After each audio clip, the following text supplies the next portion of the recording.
Je me sens bien dans mon nouveau décor et je me sens bien dans cette rentrée. Ça faisait longtemps que ça ne m'était pas arrivé. Je crois bien que ça devait faire, allez, on va dire 3-4 ans. Je vais être très honnête avec vous.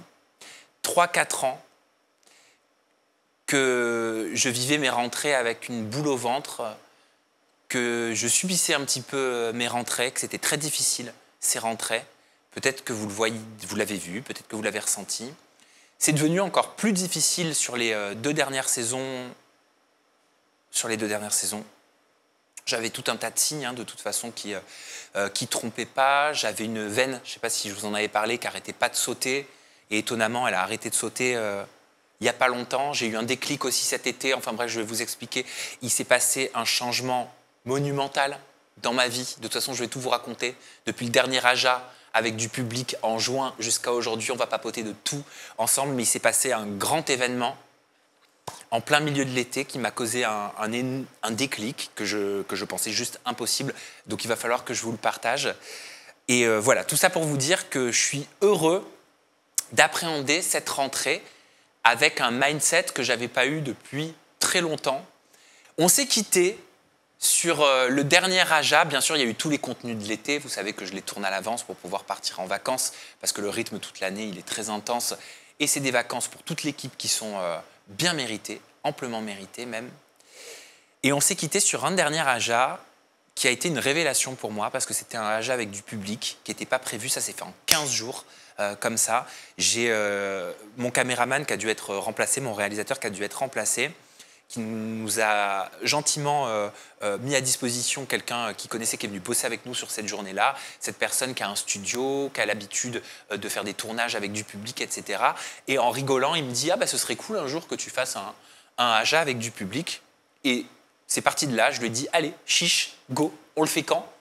Il me dit « Bah quand tu veux. » Je lui dis « Ok, mon dernier Aja c'est dans 2 semaines, on le fait pour le dernier Aja. » Et c'est comme ça que ça s'est fait, sur un coup de tête. Rien n'était prévu. J'avais peur de ce rendez-vous parce que je n'avais jamais enregistré une émission avec du public. D'ailleurs, il va falloir que je vous parle du public parce que ça va tout changer sur cette 6e saison d'Aja, mais j'ai trop de trucs à vous dire.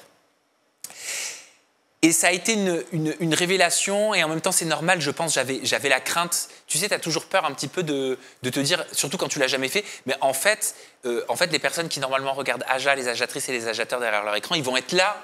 Je vais voir leur visage, je vais voir leur réaction, quand ils sont d'accord, quand ils ne sont pas d'accord. Enfin bref, ils seront là. C'est comme moi, peut-être, je ne sais pas, que ça le fait pour certaines ou certains, en mode presque tu as l'impression que la personne qui est derrière l'écran, elle n'existe pas. Elle est un peu déshumanisée parce qu'on a l'habitude de la voir derrière l'écran. Ça vous le fait peut-être, mais moi aussi, ça me le fait. Et c'était ça ma crainte. Ça me le fait parce que je ne vous vois pas directement. Et là, j'allais vous voir. Et ça a été extraordinaire. Comment vous dire, ce Aja, le dernier de la saison, donc du mois de juin, avec du public, m'a réconcilié. Vous m'avez réconcilié avec tout un tas de peurs, de craintes, de fausses croyances que j'avais en moi. Et j'en ai chialé en rentrant chez moi tellement c'était intense, tellement l'adrénaline, l'hormone du plaisir que ça a développé chez moi, tellement ça m'a touché parce que j'ai pu parler avec vous sur ce dernier Aja, Ajatrice, Ajateur. On a pris des photos, on a pris des vidéos, mais au-delà de ça, on a parlé. On s'est vu. On s'est plongé dans le regard l'un de l'autre. Votre sincérité m'a touché, votre amour m'a touché, et vous m'avez réconcilié, je crois définitivement, avec l'amour du public qui me faisait peur. Mais peur pour les mauvaises raisons, parce que j'avais des fausses croyances, et parce que, en étant sur les réseaux depuis toutes ces années, depuis plus de 10 ans, et sur YouTube, en tant que créateur, on retient beaucoup que les dramas, les polémiques, les horreurs que les gens disent sur toi, les commentaires jugeants, insultants. Et en fait, on vous oublie.